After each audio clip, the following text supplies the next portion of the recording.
mais vous devez utiliser la foi en Dieu pour la faire agir. Voyez? Donc, vous avez votre propre résurrection à l'intérieur de vous.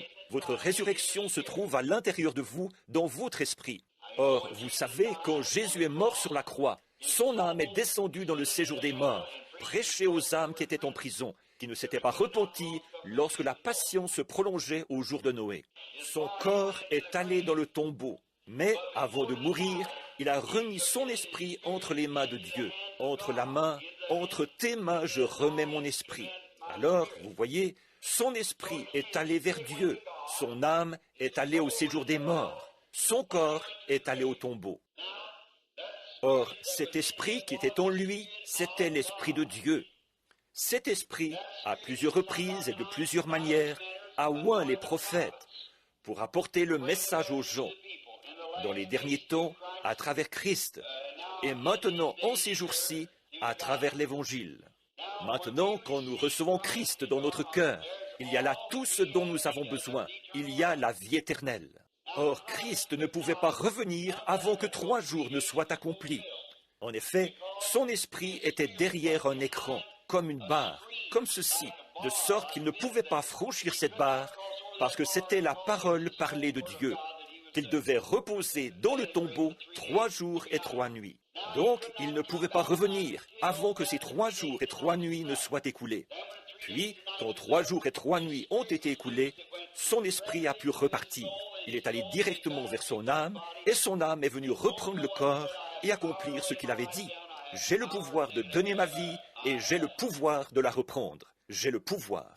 Or, chacun de vous, vous avez le pouvoir, de la même façon, parce que vous êtes des fils et des filles de Dieu. Et l'Esprit même qui est en vous ce matin, le Saint-Esprit qui est en vous ce matin, c'est ce même Saint-Esprit qui vous ressuscitera. Donc, vous avez en vous-même le pouvoir de vous ressusciter. Quand vous mourrez, votre âme ira dans sous l'autel de Dieu, pas directement dans la présence de Dieu. Votre esprit, lui, il ira vers Dieu, mais vous ne pourrez pas revenir. Souvenez-vous, dans la Bible, il est dit que les âmes sous l'autel criaient « Seigneur, jusque à quand? Jusque à quand ?» Et ils ne pouvaient pas revenir avant que les Écritures se soient accomplies. De même, Christ ne pouvait pas revenir avant que les Écritures se soient accomplies. Alors, après que tout aura été fait, que toute la souffrance sera terminée, et que les frères auront souffert les mêmes choses, ou que nous aurons souffert comme eux ont souffert et tout, alors ce jour-là, vous saurez exactement où vous êtes enterrés. Dieu laissera repartir votre esprit, et celui-ci viendra vers l'âme. Maintenant, l'âme, c'est la partie de vous qui sait et qui comprend, votre intelligence. Vous vous souvenez de la vision que j'ai eue il n'y a pas longtemps, ou du petit ravissement, quand je suis allé dans ce lieu et que j'ai vu ces personnes? Or, votre esprit reviendra vers ce corps-là, ce genre de corps-là, l'âme, qui est un corps qui n'a pas besoin de manger et ainsi de suite. Si cette tente où nous habitons sur la terre est détruite, nous en avons déjà une qui nous attend, un corps céleste. Avec cet esprit et cette âme, ce corps céleste, alors vous ressusciterez ce corps naturel pour le glorieux millénium. Voyez, vous avez en vous maintenant le pouvoir de faire ça. Mais alors, ce pouvoir que vous avez en vous maintenant pourrait créer un nouveau monde. Dieu n'a pas de petites parties faibles et de grandes parties fortes, puissantes. La moindre petite parcelle de Dieu est omnipotente. Voyez-vous, la moindre petite parcelle de Dieu. Alors, vous savez, j'essaie de vous amener dans la foi maintenant. En tant que chrétien, vous savez que quelque chose vous est arrivé. Le savez-vous? Avant, vous viviez ici, en bas, dans la souillure, avec toute la souillure et le péché, et la boisson, et les jeux d'argent, et les choses du monde. Eh bien, dès que vous avez cru que Christ avait pardonné vos péchés, vous vous êtes élevé au-dessus de ce genre de choses-là. Maintenant, vous vivez ici, plus haut, voyez-vous, au-dessus de tout ça. Pourquoi? Parce que vous croyez que vous êtes un chrétien. Alors, une fois que vous avez accepté Christ et que le Saint-Esprit est venu à vous, vous avez foi dans le Saint-Esprit, qui vous donne le pouvoir de vivre au-dessus de ce genre de vie-là, de péché. Eh bien, maintenant, la seule chose que vous avez à faire pour vous élever plus haut dans la guérison, c'est simplement d'avoir plus de foi. C'est simplement de continuer à monter. Voyez? Et vous y voilà. Maintenant, vous êtes malade et vous n'êtes pas un chrétien. Devenez un chrétien tout de suite, pour que, en devenant un chrétien, cette puissance de guérison entre en vous. Et c'est ce qui vous donnera la foi pour vivre au-dessus du péché. C'est ce qui vous donnera la foi. Et tout ce dont vous avez besoin pour ce voyage-ci est en vous maintenant même. La seule chose que vous avez à faire, c'est d'avoir la foi en Dieu, qui fait sortir de vous les bonnes choses qui sont en vous par le Saint-Esprit. Est-ce que vous comprenez clairement maintenant? Vous avez saisi? Je crois que Billy m'a dit hier soir, il m'a appelé et il me disait de venir ce matin, spécialement pour une personne qui est venue en pensant que nous avions des réunions cette semaine sur les 7 sceaux. Et ils ont amené un enfant malade, je crois. Alors, si vous êtes ici maintenant, monsieur, souvenez-vous, vous ne pouvez pas, c'est votre foi qui devra entrer en action pour cet enfant, si c'est un petit enfant en bas âge. Mais maintenant, je vais prendre un autre passage de l'Écriture, si c'est d'accord, un petit instant. Souvenez-vous, là, dans les évangiles, nous lisons au chapitre 16, je crois, des Actes, que Paul et Silas étaient en prison une nuit. Ils avaient été battus pour avoir chassé un esprit démoniaque d'une diseuse de bonne aventure. Et ses maîtres s'étaient fâchés pour ça.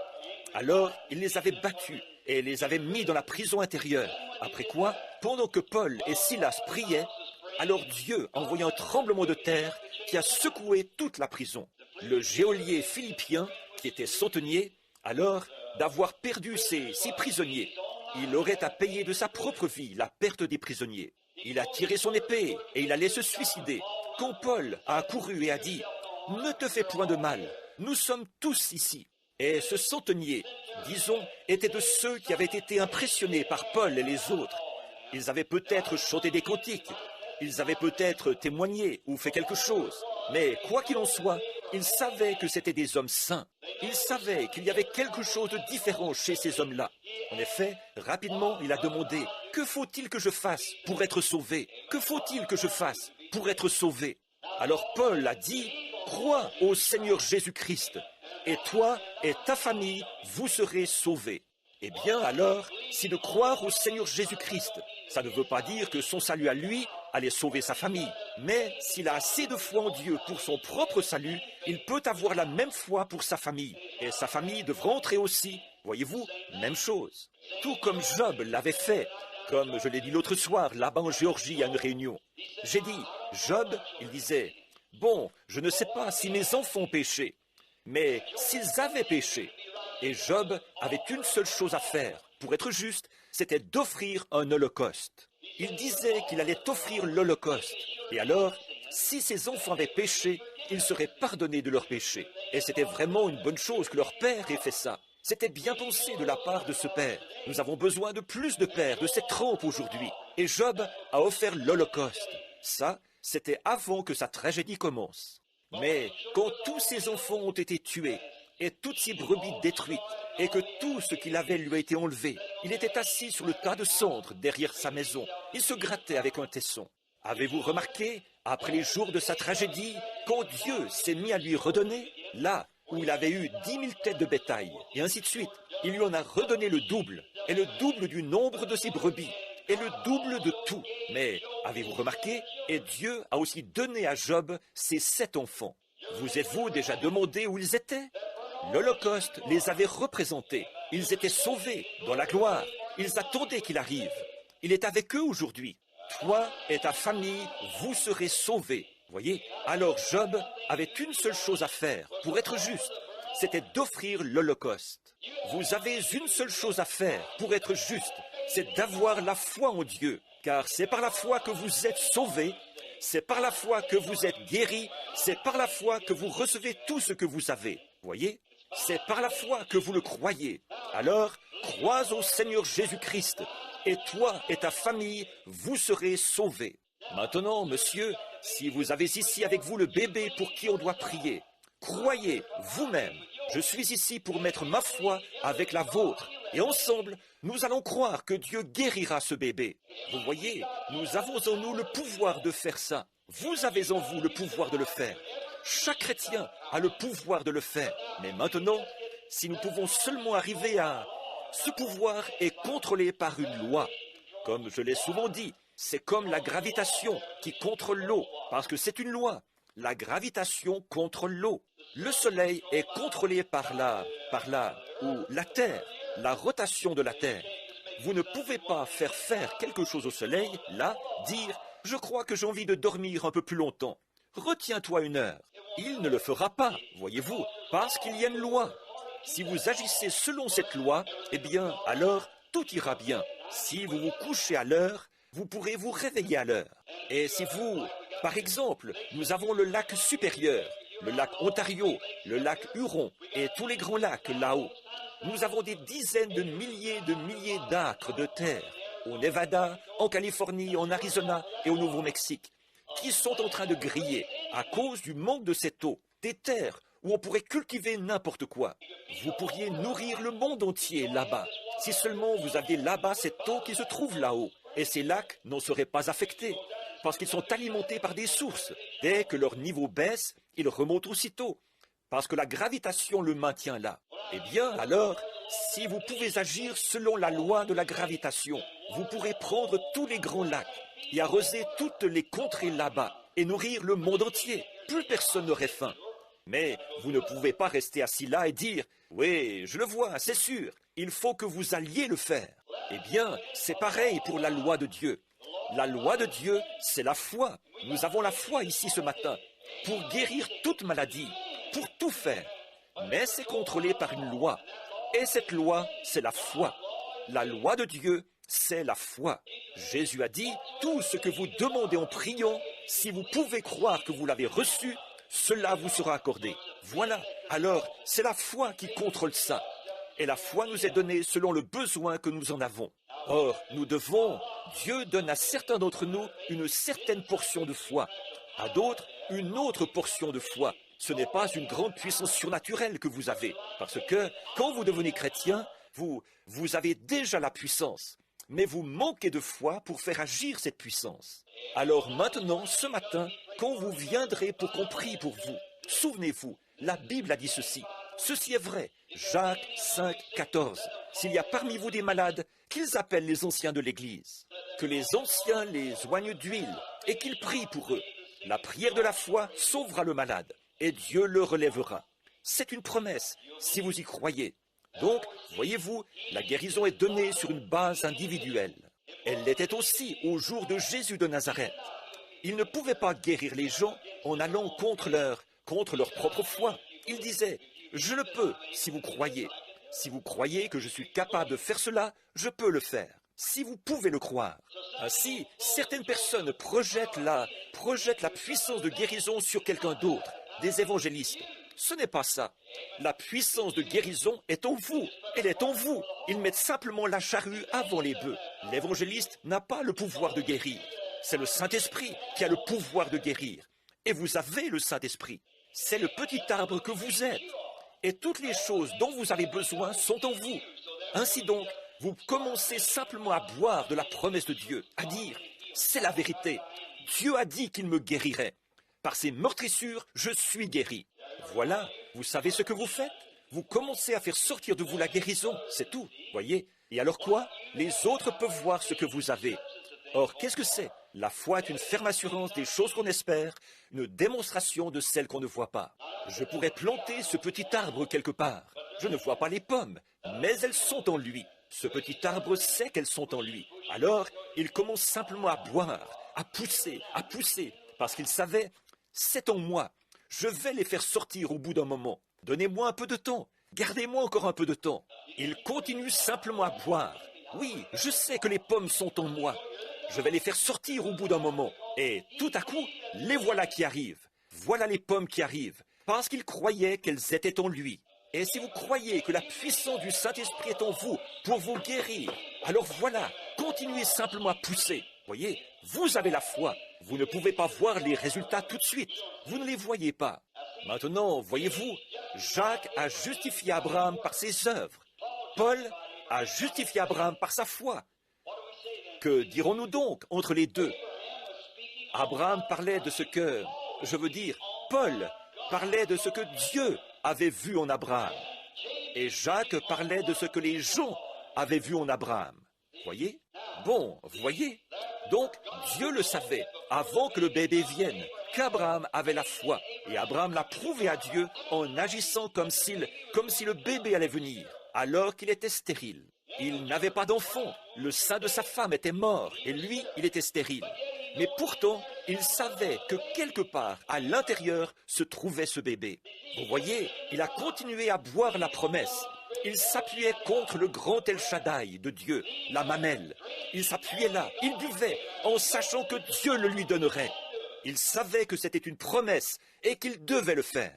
Et nous sommes les enfants d'Abraham. Alors, appuyons-nous sur sa promesse et accrochons-nous-y en sachant que Dieu le fera. Il l'a dit. Vous le croyez maintenant? Alors que les malades se mettent en ligne, ici, sur un côté ou l'autre, ceux qui veulent qu'on prie pour eux, et nous allons faire venir l'ancien ici, et nous allons les oindre d'huile. Je vais prier pour eux, et nous allons croire que Dieu rétablira chacun d'eux. Si tu peux croire, Teddy, où es-tu? Viens par ici, du côté droit, c'est bien. Et je voudrais que tu joues, crois seulement. Pendant qu'il s'approche, courbons donc la tête, le reste de l'auditoire, et soyons en prière pour ces gens qui s'approchent. Notre Père Céleste, nous t'amenons ce matin au nom de Jésus-Christ, cette pauvre humanité, malade, souffrante, qui est dans cet état désastreux, terrible. Je crois en toi, Seigneur. Je sais que tes paroles sont vraies. Elles sont si vraies. Elles ne peuvent pas faillir, parce qu'elles sont la parole éternelle de Dieu, qui dure à toujours. Elles sont toutes puissantes, comme Dieu l'est, parce qu'elles sont une partie de lui. Au commencement était la parole, et la parole était avec Dieu, et la parole était Dieu. Et la parole s'est faite chair, et elle a habité parmi nous. Maintenant nous croyons ça, Seigneur, de tout notre cœur, de toute notre âme, avec tout ce qu'il y a en nous. Nous le croyons. Et j'ai essayé, d'une façon simple, enfantine, de le présenter aux gens, pour qu'ils puissent comprendre et savoir que la puissance de Dieu se trouve en eux. S'ils peuvent seulement avoir leur foi et suivre les ordres de Dieu. C'est comme ça qu'ils ont été sauvés. Ils sont venus, ils se sont repentis de leurs péchés et ils se sont fait baptiser au nom de Jésus-Christ selon la Bible, acte 2. Et puis, Pierre avait dit, là, vous recevrez le don du Saint-Esprit.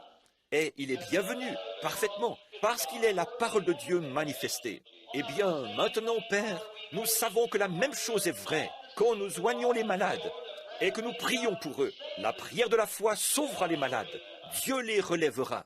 Oh Dieu, qu'ils repartent de cet autel, chacun d'eux, ici ce matin, tellement heureux et dans la joie de savoir que Dieu les a guéris. Va et sois guéri, car nous te les confions maintenant au nom de Jésus-Christ. Puisse chacun d'eux être guéri et saisir la vision, ce qu'elle signifie, comme Abraham qui appelait les choses qui n'étaient point comme celles étaient. Peu importe quels sont les résultats, ça n'a rien à voir avec la foi. Les résultats, ce n'est rien. La foi est déjà fixée solidement. Et la foi est une ferme assurance des choses qu'on espère, une démonstration de celles qu'on ne voit pas. Oh Dieu, puisse cela descendre profondément dans leur cœur, car ils ont besoin de toi. Je m'avance en tant que ton humble serviteur pour me tenir ici avec d'autres serviteurs. Et je prie Dieu de mettre quelque chose dans notre cœur pour ces malades. Nous le demandons au nom de Jésus. Amen. Quelqu'un a dit que frère Estelle Biller était dans le bâtiment. Je crois qu'il y a un autre ministre ici qui nous a conduits dans la prière ce matin. Nous aimerions demander à tous les ministres qui sont ici, quels qu'ils soient, si vous voulez bien venir vous placer ici, autour de l'autel avec nous, pendant un petit instant, là, s'il vous plaît, frère. Et les hommes, frère Ben, merci. Avancez-vous jusqu'ici et placez-vous autour ici, autour de l'autel ici, pour que nous puissions prier avec ces gens, leur imposer les mains. Maintenant, pendant qu'ils jouent ce chant et que les ministres prennent leur place ici, pour pouvoir, chacun de nous, imposer les mains aux malades. Voyons un peu. Quelqu'un descend de la montagne là-bas. Je vois venir un homme. Il n'était pas différent des autres hommes. Il n'était qu'un homme ordinaire, de petite taille, plutôt frêle. Alors que nous le voyons en train de regarder, ses yeux se sont abaissés sur une scène qui se passait dans la vallée. c'étaient ses apôtres. Il y avait là un garçon, il était épileptique, et sans doute qu'il disait « Guéris-le, Seigneur, guéris-le ». Mais voyez-vous, juste dire « Guéris-le, Seigneur, guéris-le », ça ne suffira pas, ça ne suffira absolument pas. Il faut qu'il y ait quelque chose derrière ce « Guéris-le, Seigneur, guéris-le ». Voyez? Et si je peux vous amener à croire ça, et à le croire de tout votre cœur, vous allez être guéris. Si j'arrive à vous faire voir réellement la vision. Maintenant, regardez, ces disciples qui étaient là, peut-être qu'ils le secouaient, peut-être qu'ils poussaient encore plus fort. Crois-le, frère, crois-le, alléluia, crois-le, guéris-le, Seigneur, guéris-le. Mais le démon ne bougeait pas de là, parce qu'il ne trouvait pas là assez de foi pour le forcer à partir. Mais voici quelqu'un qui descend de la colline. Et dès que ce démon a reconnu que là, c'était un peu différent des autres hommes, voyez, or voilà le genre d'homme que nous voulons être ici, comme notre Seigneur Jésus. Oui, ne pas venir simplement pour nous donner un spectacle, mais venir aimer notre Dieu, savoir que nous avons reçu la commission d'aller faire ceci. Ceci, c'est notre commission. Alors, quand il s'est approché de ce Père, je pense que c'est de là que ce chant a été écrit, composé à partir de la parole. Il a dit, « Seigneur, aie pitié de mon fils, car il est tourmenté de diverses façons par un démon. » Il a dit, « Il le jette dans le feu, et l'enfant devient tout raide, et ainsi de suite. » Il a dit, « Je l'ai amené à tes disciples, mais ils n'ont pas pu le guérir. » Mais je me suis dit, il a dit, « Je le peux, si tu le crois. J'ai en moi, il a dit, la puissance de le faire.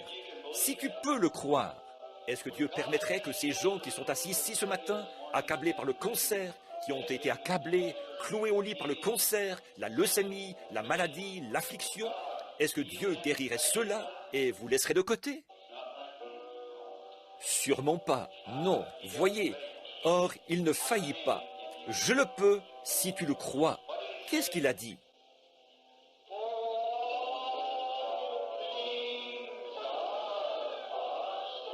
Car tout est possible. Crois. Bien, frère Tyler, venez. Alors crois seulement. Crois seulement. Maintenant, pendant que je prie, je veux que vous imposiez les mains aux gens. Quels que soient leurs besoins, bénissez par la prière de la foi et continuez. Frère Neville, toi, oint d'huile. Et les frères, je veux que chacun de vous dans l'auditoire, vous gardiez la tête inclinée, là, chacun profondément en prière. Crois.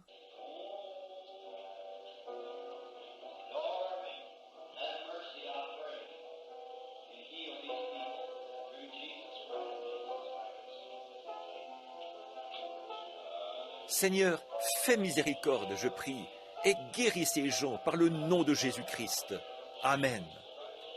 Au nom de Jésus de Nazareth, en observant un bon nombre de personnes dans la ligne, de voir leur réaction, de voir comment ils réagissent à une action. Voyez, une action, c'est une chose, par exemple, ils se sont levés et ils se sont avancés.